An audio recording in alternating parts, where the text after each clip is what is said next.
Boa noite, igreja. É uma alegria enorme estar aqui. Deus soprou, lembrou de mim lá em Canaã para vir aqui estar com vocês essa noite. É realmente um privilégio enorme conhecer vocês, estar aqui celebrando o segundo ano desse ministério tão abençoado. Meninas cantam muito bem, todas, né? As convidadas, as daqui, muito, muito inspirador. Eu não tenho esse dom de cantar, então ficou tudo na porção de vocês, aleluia.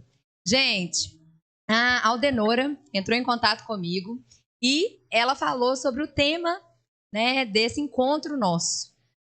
Aguenta firme. E eu fiquei um pouco até surpresa, porque geralmente a gente, né, fala sobre identidade, femininidade, tantas coisas assim. E esse tema foi um tema, eu digo, desafiador, esse aguenta firme. Por quê?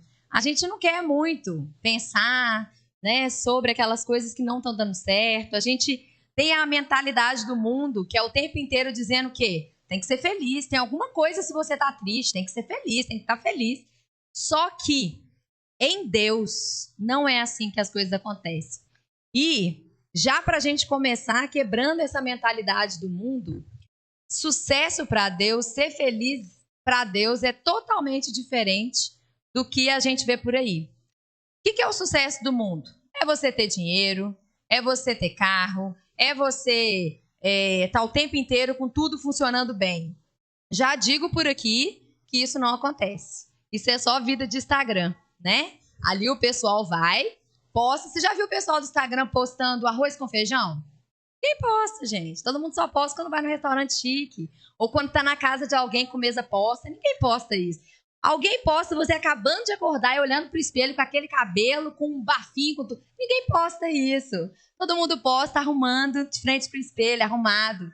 Então, algo que tem entrado muito no nosso coração, na nossa mente, é a comparação. É essa vida fake. Não é uma vida de verdade. Só que nós somos o povo de Deus. E o povo de Deus, ele é firmado aonde? Na palavra. Então, entra moda, sai moda, nós temos que continuar onde? Firmado na palavra. E sucesso para Deus, felicidade para Deus, sabe o que é? É estar andando no centro da vontade de Deus. E nem sempre estar no centro da vontade de Deus vai ser daquele jeito que a gente até gostaria. Fala sério, no fundo, a gente gostaria. Mas em Deus, a felicidade, o que Ele deseja para mim e para você, sabe o que é? Que o nome dele seja glorificado através da nossa vida e que a gente seja aperfeiçoado e que a gente se pareça cada vez como seu filho Jesus. Gente, Jesus, o nosso grande exemplo, o nosso amor, o amado da nossa alma. Ele sofreu? Ele foi perseguido? Deu ruim pro lado dele? Deu, gente. Se eu digo que eu sou uma discípula, eu preciso o quê? Carregar as marcas de Cristo. E muitos momentos, na prensa, no momento que está sofrido, é que o aroma dele exala mais alto, não é? Mais alto não, mais forte. Então, é fácil, gente, ser cristão? É fácil, tá nas estatísticas aí. Quando você vê estatística, número de evangélicos no Brasil, uhul! Mas de verdade, de verdade, de verdade, será que o Brasil aguentaria uma igreja perseguida? Gente, difícil demais, né? A gente está realmente muito mimado, todos nós. E aí, o sofrimento vem dores de verdade, vem. Mas quando a gente vê a história da igreja, foi assim desde sempre. Porque com a gente quer que seja diferente, com a gente pula. Não. Se a gente quer verdadeiramente se parecer com o nosso Senhor, a luta, o deserto, a perseguição, as dores vão fazer parte da nossa vida. Amém? Eu gostaria que a gente lesse agora 1 Tessalonicenses 5:23. Vamos abrir lá?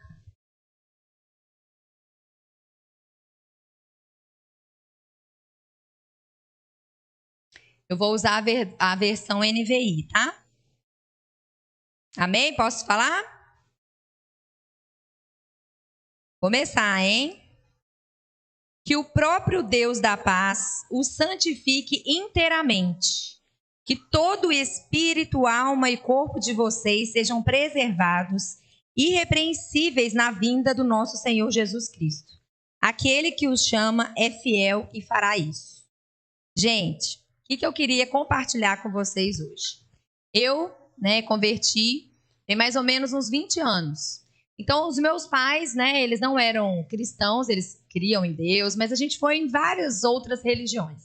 Mas mais ou menos aos 24 anos, eu tive um encontro daqueles que a carreta bateu. E foi um antes e depois da Renata, antes e depois de Cristo. E eu tive que entender, assim, de uma maneira até difícil em alguns momentos, a diferença entre santificação e salvação. Eu não sei se é claro para todo mundo isso, mas quando Jesus, Filipenses 2, deixou a sua glória e se fez aqui homem, e andou no nosso meio aqui, ele veio e de uma maneira completa, um favor imerecido, ninguém merecia isso, ele nos deu o presente da salvação. Ele deu o presente para todos aqueles que o recebem como seu Senhor e Salvador. Então a salvação está em cima de quê? Daquilo que Jesus fez na cruz, da morte e ressurreição dele. A gente não tem mérito nenhum na salvação, ok? Só que nesse texto aqui, está falando de uma outra palavra que chama santificação. E o que é santificação? É o processo que nós vamos passar desde o dia que a gente entregou nossa vida para Jesus, que nós fomos convencidos pelo Espírito Santo e nós nascemos agora do Espírito. Então, desse dia até o dia que o Senhor nos chamar, a gente vai estar passando pelo processo de santificação. E aí é que o calo aperta. Porque olha só, na salvação, a gente não fez nada para merecer. E tem muita gente que adora a salvação, eu também. Né, pastor? Quem que não quer morar no céu, gente? Quem quer morar no céu, levanta o dedo. Todo mundo quer morar no céu. Jesus conquistou pra gente o quê? A vida eterna. A gente tinha a morte eterna, que era a distância de Deus. Mas Jesus veio e ele conquistou esse lugar para quando eu morrer, o que eu vá? Morar com o Senhor pela eternidade afora. Glória a Deus, aleluia. Mas o processo de santificação não é tão fácil assim. Por quê? Requer o meu esforço. A porta ainda continua sendo estreita. Não é para todo mundo. Por quê? O reino de Deus ainda é tomado à força. Então, olha o que fala nesse texto aqui. Até que o Senhor, que é fiel, venha nos buscar, venha nos encontrar, eu e você vamos passar pelo processo de santificação, de nos tornarmos como Ele. Olha o sucesso que eu falei do mundo. De darmos testemunhas, mesmo em meio às suas marcas, as dores que serão cravadas. Ó, gente, que negócio chique, hein? Que é isso? E taça e tudo mais. Que é isso? Obrigada, Melissa. Então, a gente vai passar pelo processo de santificação, e o processo de santificação, ele vai tocar em 3 áreas. Existem outras teorias aí, mas eu acredito que nós somos seres trinos, corpo, alma e espírito. E aqui na Bíblia, nessa passagem, fica bem claro isso. Amém?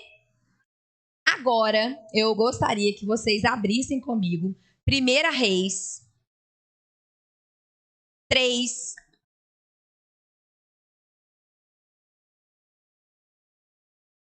Primeira Reis 3.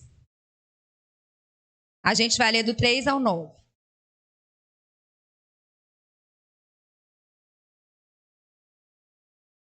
Pode deixar aberto aí, a gente não vai ler não, eu vou contar o caso, tá? Vocês já conhecem, muito provavelmente, essa história. É a história do profeta Elias. Gente, Elias era o cara. Então, só da gente pensar o seguinte. Antes e depois de Jesus, tá? Antes de Jesus, Velho Testamento. Depois de Jesus, Novo Testamento. Amém? No Velho Testamento, o que acontecia? Deus escolhia ou sumo sacerdote, ou profeta, ou reis, para falar com aquele povo.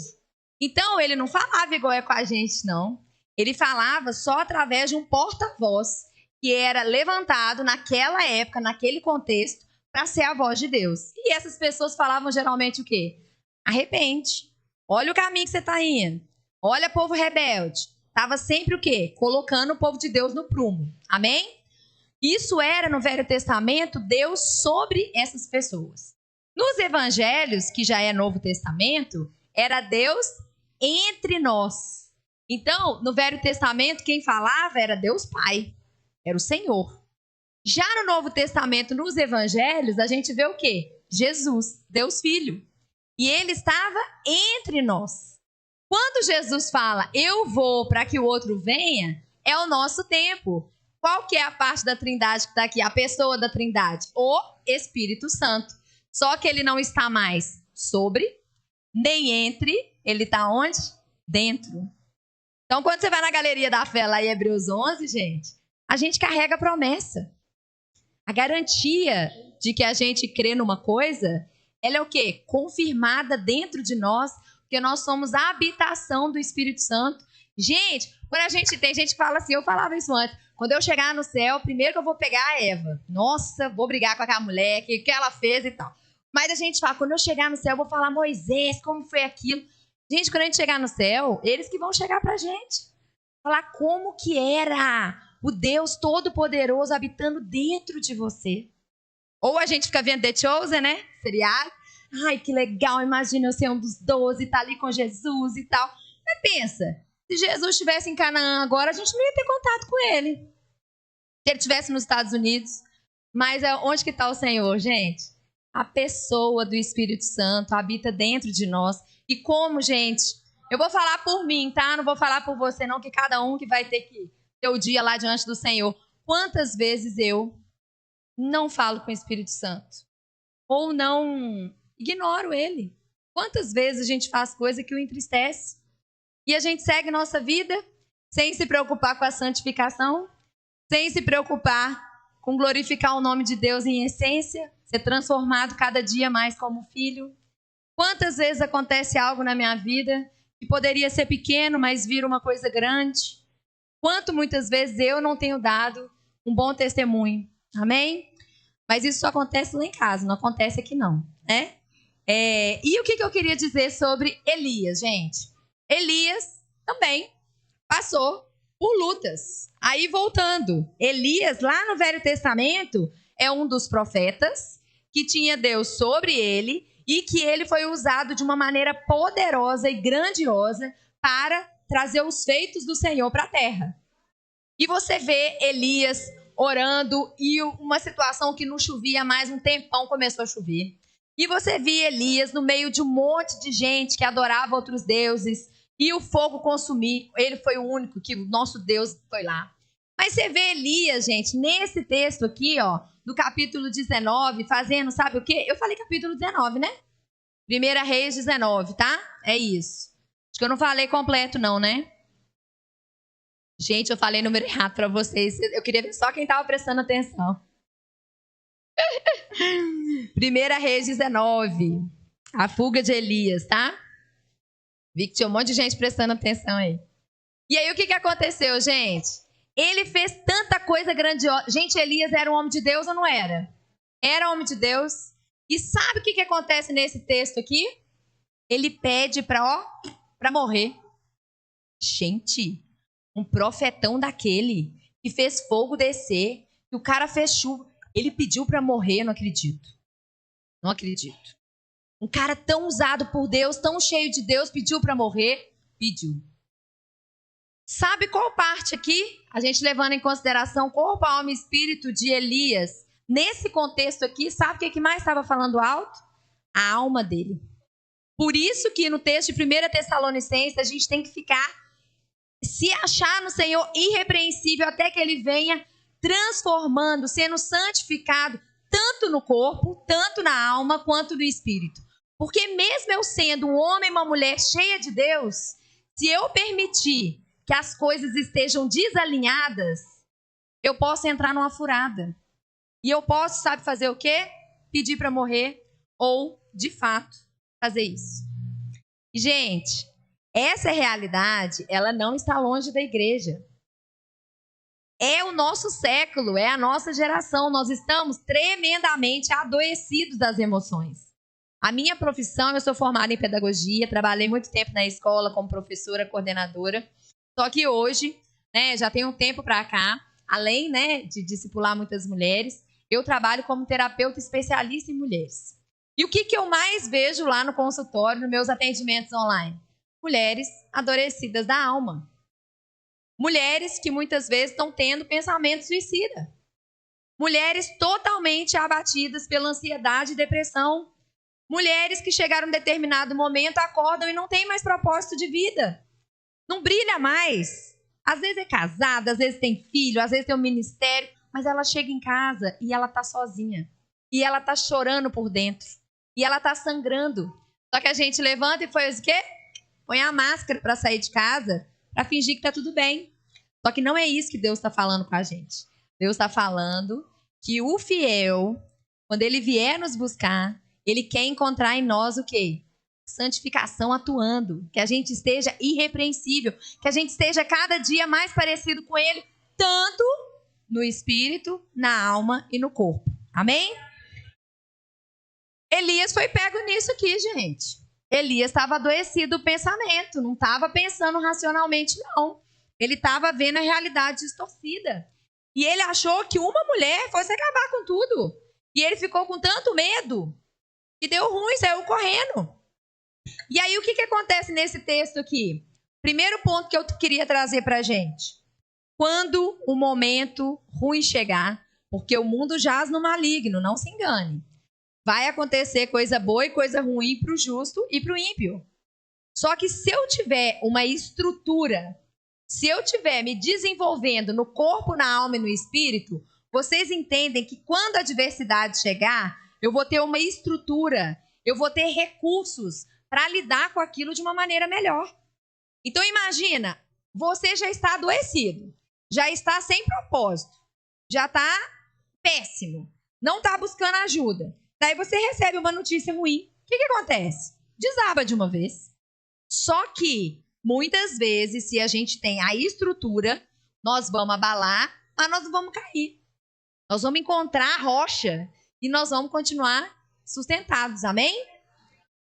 Vamos saber como que a gente pode fazer isso de maneira prática. Como que a gente pode ser irrepreensível.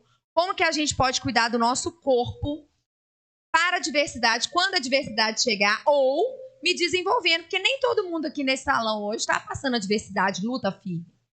A gente, cada época, cada estação, a gente está de um jeito.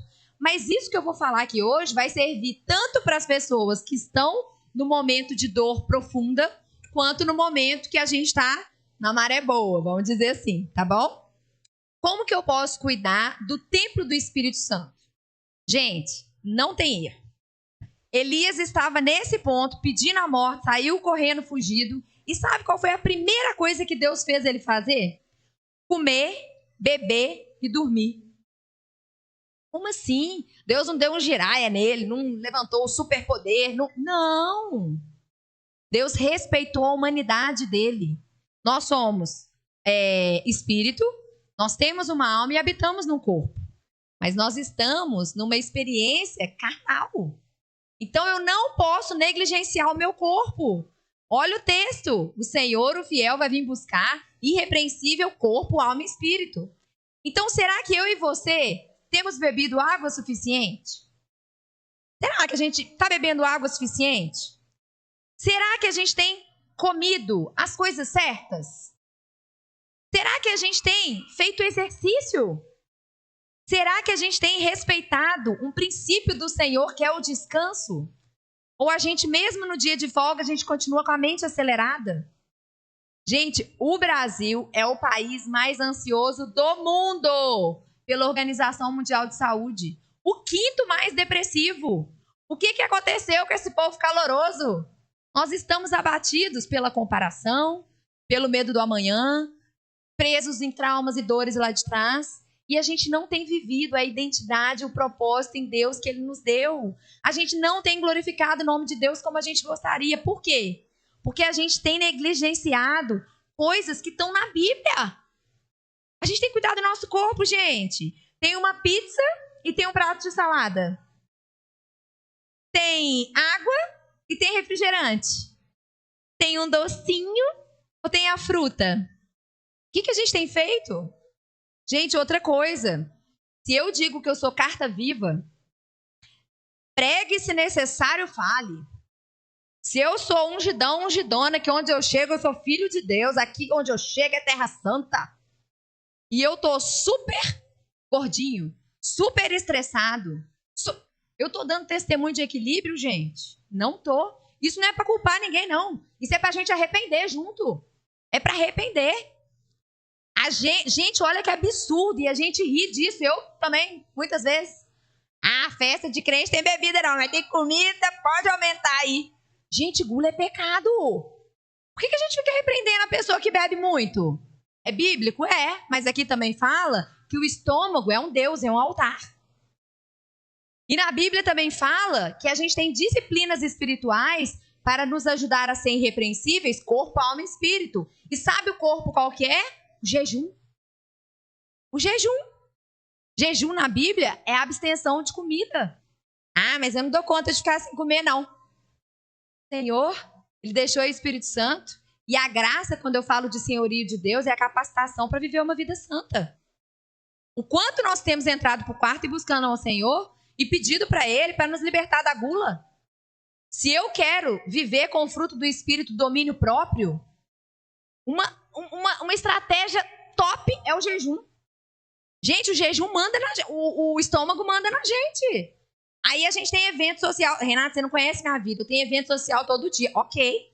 Mas você vai fugir do mundo? Não vai. Então você precisa ter consciência. O seu corpo precisa ser domado pelo Senhor para que você tome boas decisões. Ou a gente vai continuar levando a vida desse jeito. Aí sabe o que acontece? Tem gente que eu atendo que chega lá adoecido. Nossa, Renata, eu tô muito cansada, eu tô com uma confusão mental. Eu chego na sala, já esqueci o que eu ia fazer. Tá acontecendo isso com ninguém, né, gente? Né? A gente começa a falar uma coisa aqui e fala, gente, o que eu tava falando?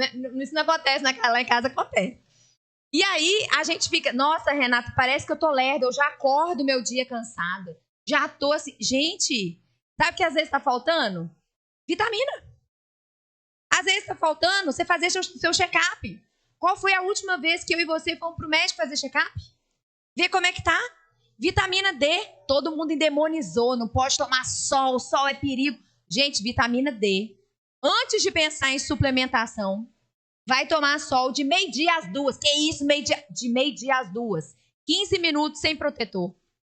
Sua taxa de vitamina D vai subir. E ela te dá energia, ela vai produzir em você bem-estar, um monte de coisa. Então tem gente dentro da igreja achando que é demônio, mas é hormônio.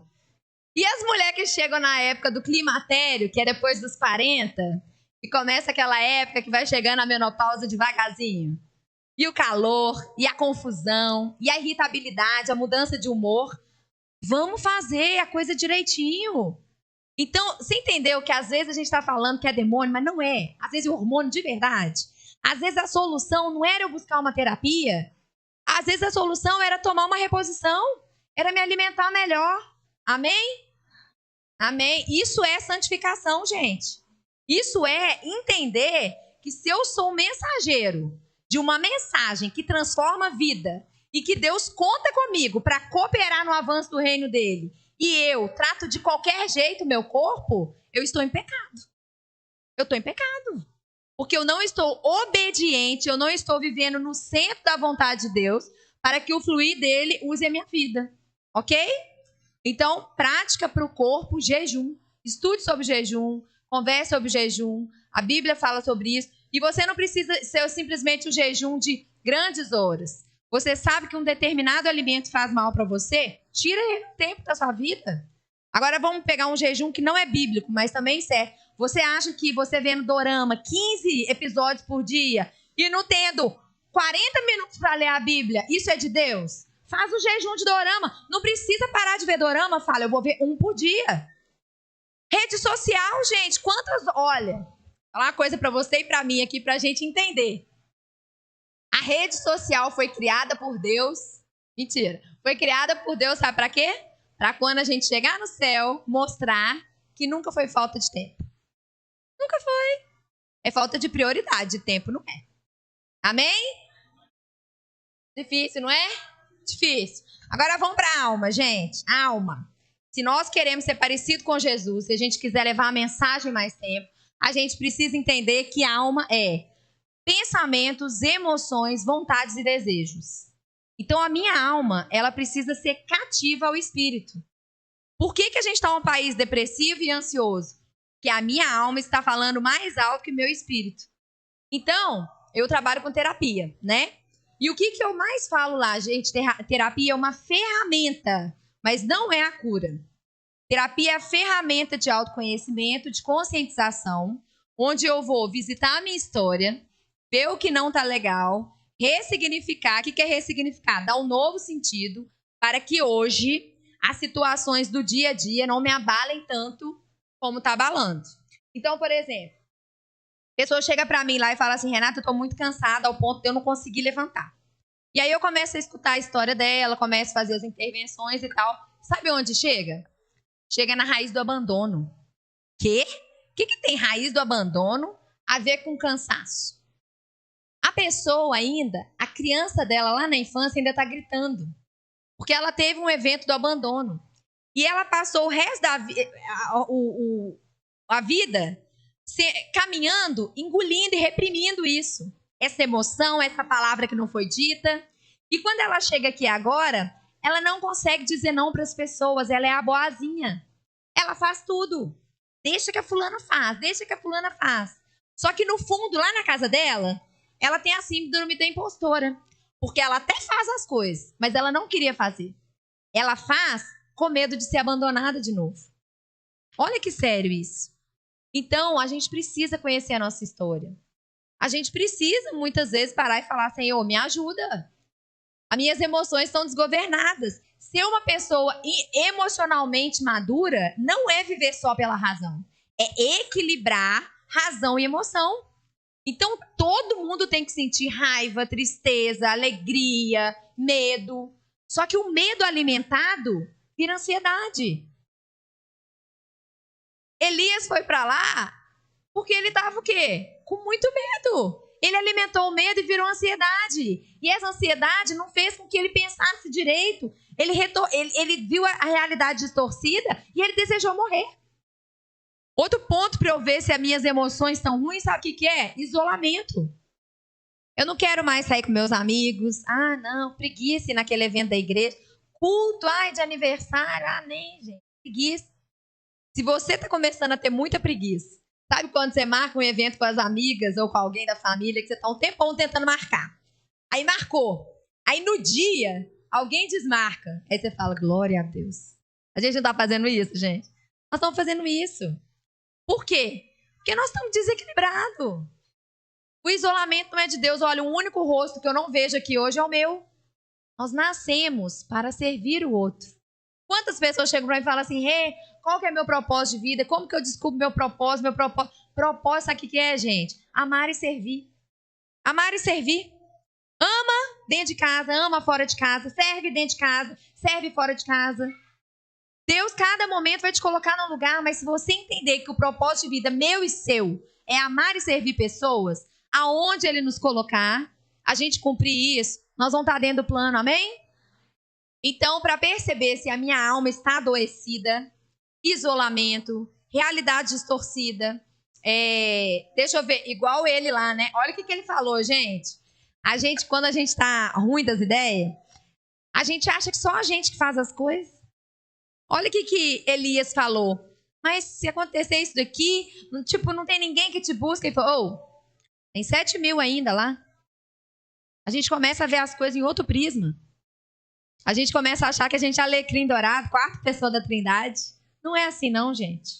Precisamos de ajuda. Outra coisa, esse ponto aqui, ó, para Deus achar a gente repreensível na alma, nós precisamos, como a Aldenora falou e a gente falou aqui, um dos outros.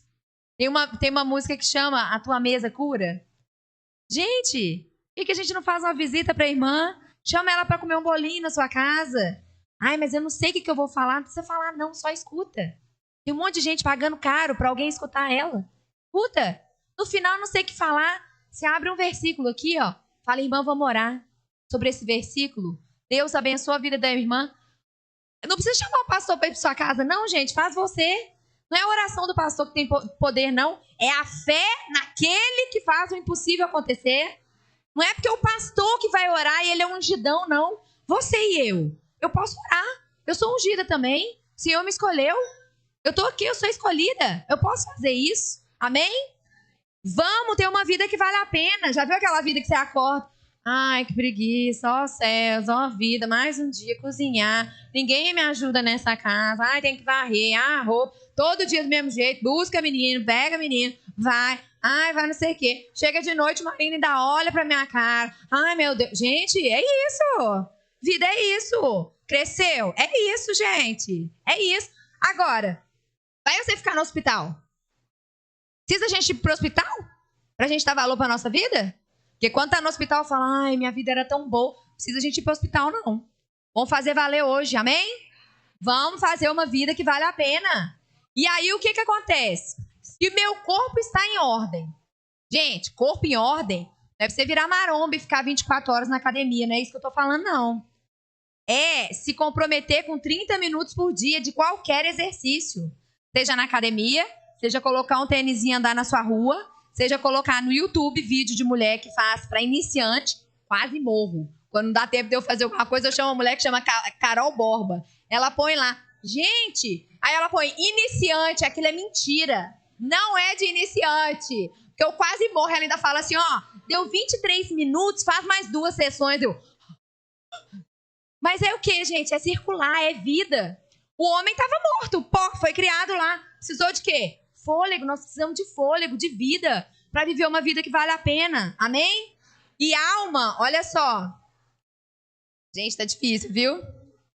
Pregar sem óculos tá uma aventura. Realidade distorcida, isolamento, fracasso. Quando nós estamos adoecidos da alma, sabe o que a gente começa a achar? Que a gente não presta. Ah, não. Pra quê? Fulano faz aquilo sempre melhor. Para com isso, levanta. Larga desse lugar de vítima.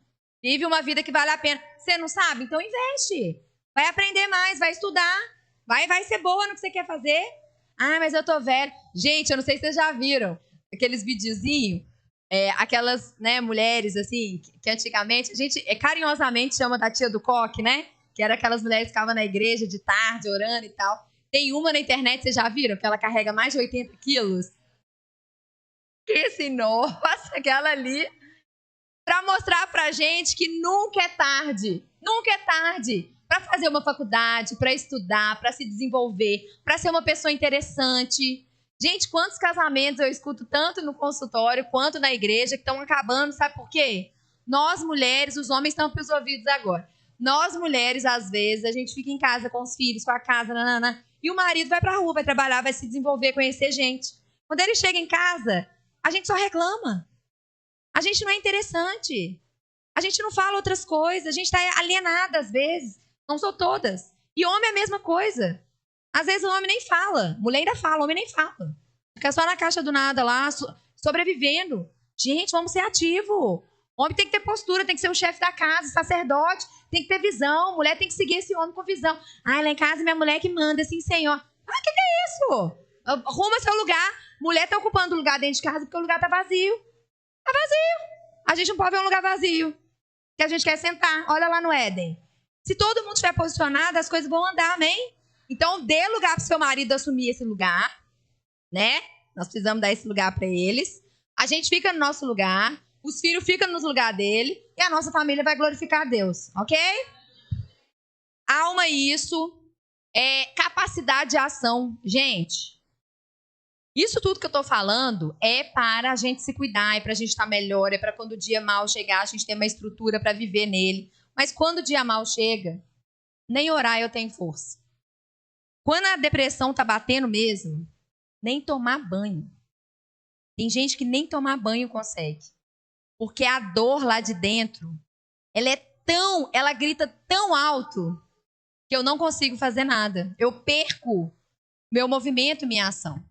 Então, gente, olha pro seu irmão e pra sua irmã aí do seu ladinho, gente. Olha aí pra ele, olha aí pra ela, como que é bonito, olha como que é bonito. Não vamos ser só um número, entrar e sair. Ah, eu entro, é como se fosse bater um cartão aqui. Fácil não, gente. Vamos olhar um pro outro com carinho. Vamos preocupar um com o outro. Vai chegar a gente aqui. Ó, tem um caso de uma amiga minha, muito querida. Uma das minhas filhas espirituais. E ela falou um dia que ela chegou, não foi na nossa igreja, ela converteu em outra igreja. Mas a situação da casa dela era terrível. Só ouvia coisa terrível da mãe e do pai, aquela confusão, as irmãs, uma briga, uma doideira. Daí a vizinha dela chamou ela para ir na igreja. Quando ela chegou na igreja, a moça da recepção abriu os olhos, abriu os braços e falou: seja bem-vinda, meu amor, que bom que você está aqui. Ela falou que a mulher abraçou ela. E ela passou o culto inteiro chorando, que ela nunca tinha sentido aquele amor. Um abraço. Ela hoje é firme, o marido dela, as filhas, e ela é uma bênção. Então, ela tá na cela, eu chego pra ela e falo assim: fulana, vai lá. Quando eu vejo, ela já tá com a galera já, ligando, fazendo, um monte de gente. Por quê? Porque ela recebeu o amor de Deus através de uma pessoa na porta da igreja. Não foi pregação, não, gente. Foi um abraço. E a gente tá falando que a gente não tem nada. Olha, pedir para Deus perdão e discernimento para a gente fazer a coisa certa, tá bom? Cansaço emocional, né? Você vê que Deus virou para Elias e perguntou para ele assim: o que você está fazendo aqui? A pergunta foi: o que você está fazendo aqui? O que ele estava fazendo lá fugindo? Deus sabia geograficamente onde ele estava. Mas Deus estava falando assim: por que você está se permitindo viver nesse lugar aqui? Sai desse lugar. Primeira coisa que ele falou: levanta, bebe, come, descansa. Aí Deus deu um tempo e falou o quê? Agora vai. Vai morrer não, ainda tem uma obra para fazer na sua vida. Então, se a gente tem vivido uma vida de comer, dormir, nananã, sua vida vai ser de um jeito. Mas se você estiver alinhada, vivendo no centro da vontade de Deus, você vai entender que você é peça fundamental, porque só eu tenho a minha digital. Só eu. Só você tem a sua... Você pode ter irmão gêmeo, que a digital é diferente. Então, Deus conta a música de vocês. Deus conta comigo e com você. A gente não pode dar batida, não. Se eu tô vendo alguém abatido, eu dou um jeito de levantar. Adoro aquele filme de guerra, que tem um lá que é amigo do outro, o outro levanta no sufoco. É isso que nós vamos fazer, andar junta. Porque amanhã pode ser eu naquele lugar. E a gente vive o quê? A semeadura. Aquilo que eu planto, eu colho. Amém? Então, alma, precisamos olhar, precisamos pensar do que a gente está pensando, pensar de acordo com aquilo que ele está sentindo. Não preciso ficar o tempo inteiro com a mente acelerada. Outra coisa, existe algo que eu não sei se tem aqui, mas a maioria das igrejas tem lugares, não só na igreja, mas no trabalho. É o excesso de atividade. Gente, é saudável, tá? Não sei o que o pastor de vocês pensa sobre isso, mas qualquer coisa, né? Depois vocês vão seguir a orientação dele.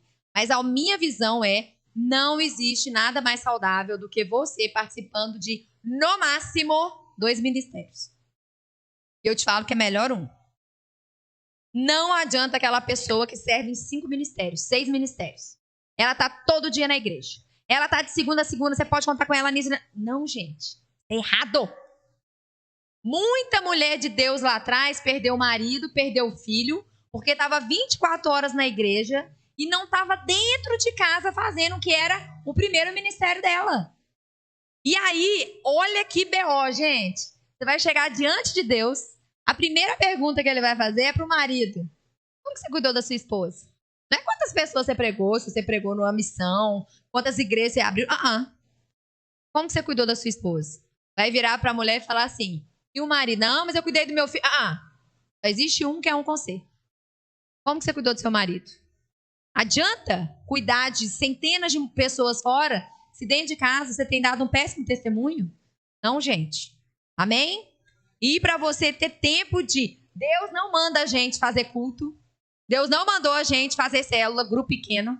Deus mandou a gente fazer o quê? Discípulo. Todas essas coisas são boas e nós temos que fazer sim. Mas o alvo é fazer o quê? Discípulo. É fazer Cristo, é ver outras pessoas serem santificadas e formar Cristo nessas pessoas. E ele conta comigo e com você para isso. E os primeiros discípulos que nós temos são quem? Os nossos filhos. A gente tem que dar exemplo para o nosso marido e esposa. Amém? E aquele lugar dentro do lar vai nos habilitar para transbordar fora. Isso é a ordem certa, tá? Agora, para a gente terminar, então, quando Deus virou para ele e falou assim: aonde você está? Ele queria dizer isso. Aonde está o seu pensamento? E ele queria mais. Ele queria que Elias falasse. Então, é altamente terapêutico a gente conversar com Deus. A gente conversar com pessoas de confiança. se necessário for, buscar uma ajuda alinhada aos seus valores. Porque nós precisamos falar. Gente, contar um caso para vocês. Semana passada, tem uma moça que eu atendo e ela tá passando uma confusão muito grande no relacionamento dela e tal. Gente, eu tô no tempo, né? Mais 10 minutinhos acaba aqui. Aí, essa moça tá passando um monte de adversidade lá nos relacionamentos dela e tal. E aí ela chegou pra mim e falou assim, agora você acredita? Ele falou que eu sou louca. E ela tinha feito uma doideira mesmo, tá? Ele falou que eu sou louca. E mais do que isso, ele falou que eu não tenho inteligência emocional. Aí ela falou isso, daí ela começou a rir. E eu tava segurando também. E eu comecei a rir. Porque ela falou, pois é, mas eu não tô tendo mesmo, né? Tô parecendo doida. Porque às vezes a gente fica ruminando aquilo dentro da gente, naquele diálogo interno, dia após dia, e a gente não para se escutar. Mas quando eu falo com Deus, falo com uma amiga, falo com um profissional, eu me escuto e eu consigo o quê? Rever a rota. Eu posso arrepender. Gente, a vida do cristão, a coisa mais importante que eu e você podemos fazer todos os dias é nos arrepender, é manter o coração quebrantado e contrito, é buscar o Senhor no secreto, é obedecer a direção dele, amém? Nesse lugar a gente vai ser fortalecido, seja a luta que tiver, e a gente não vai sair do propósito. O último ponto que eu vou trazer é sobre espírito, tá? Então, para eu cuidar do corpo, beber água, comer direitinho, exercício e descanso. Para cuidar da alma, essa dica que eu vou dar aqui no final. A alma é hobby. Ai, crente não sabe divertir, sabe? Escolha direitinho. Vá lá às 6 horas da tarde, 5 e pouca, põe na rede lá, deita 15 minutos, vai ver o pôr do sol, contempla a natureza, contempla o Senhor. Vai marcar com um amigo de jogar alguma coisa. Vai sair, melhor terapia que tem é conversar com as amigas, sair pra rir, pra tomar um sorvete. Vai fazer uma jantinha especial pro seu marido. Vai sentar pra brincar sem o celular por perto com seus filhos, diverte, esteja ali. Isso é cuidar das emoções. Larga o celular e vai ler um livro. Vai ler a Bíblia. A disciplina espiritual para eu desenvolver a alma, para minha alma ser construída, é a leitura da palavra. Porque a leitura é a renovação, Romanos 12, da mente. Então ela renova o pensamento, ela coloca a emoção no lugar. Enquanto o corpo é o jejum, na alma é o quê? É a leitura da palavra. E para a gente terminar, a oração, né, é a chave para eu cuidar, para eu desenvolver o meu espírito. Então, essa conversa com Deus é o meu tempo de devocional. Gente, você pode estar de segunda a segunda na igreja e não ser conhecido do Senhor. Mateus 7. Imagina você chegar no grande dia. Você fez um tanto de coisa em nome de Deus e ele falar para você, não, para cá, né? Não te conheço. Deus me livre. Para a gente ser conhecido pelo Senhor, é lugar secreto, Mateus 6,6. Entra pro teu quarto, que pode ser quarto, pode ser o que for. Silencia todas as vozes. E é você e o Criador. É você e o Pai Nosso. Amém? E muitas vezes o tempo da diversidade tem chegado, sabe por quê? Para nos mostrar, para nos frustrar com o Deus que a gente criou.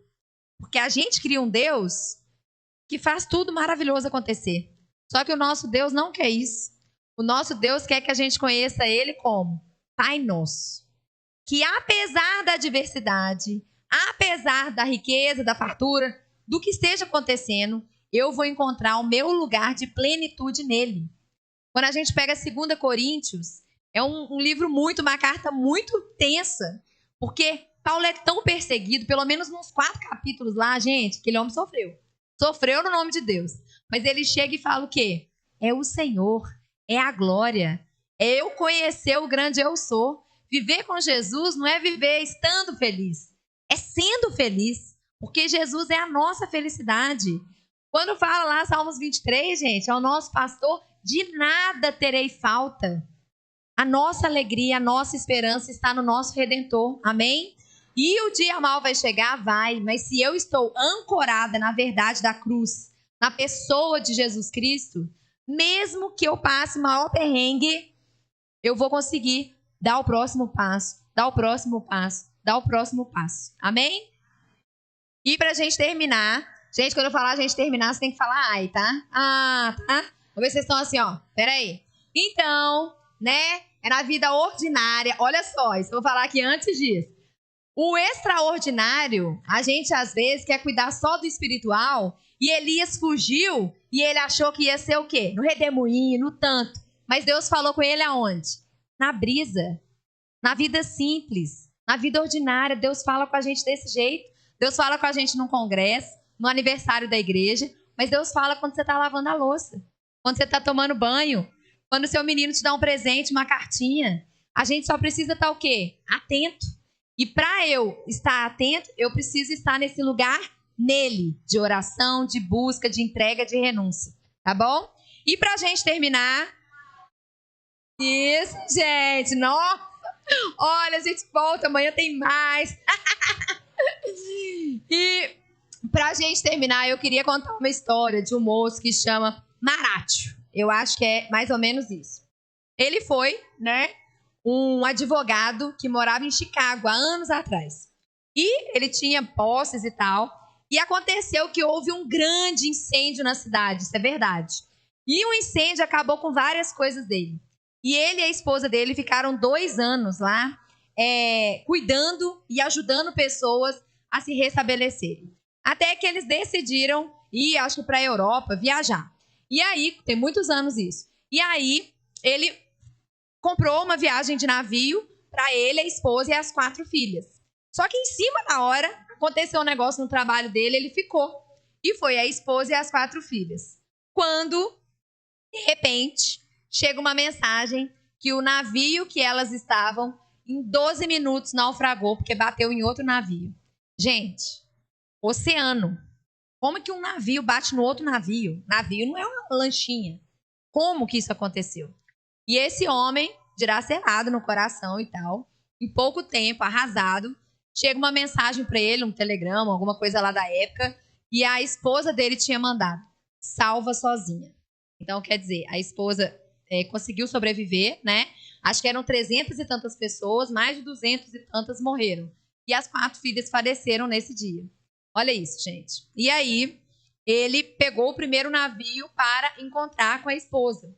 Quando ele estava no meio desse trajeto, o pessoal lá do navio falou: olha, foi exatamente nesse local que a gente está passando que houve a batida e a grande tragédia aconteceu. E esse homem, né, com o coração daquele jeito, imagina você perder 4 filhos no mesmo dia. Ele escreveu essa música que a gente vai escutar aqui, que alguns de vocês conhecem. E a música fala: sou feliz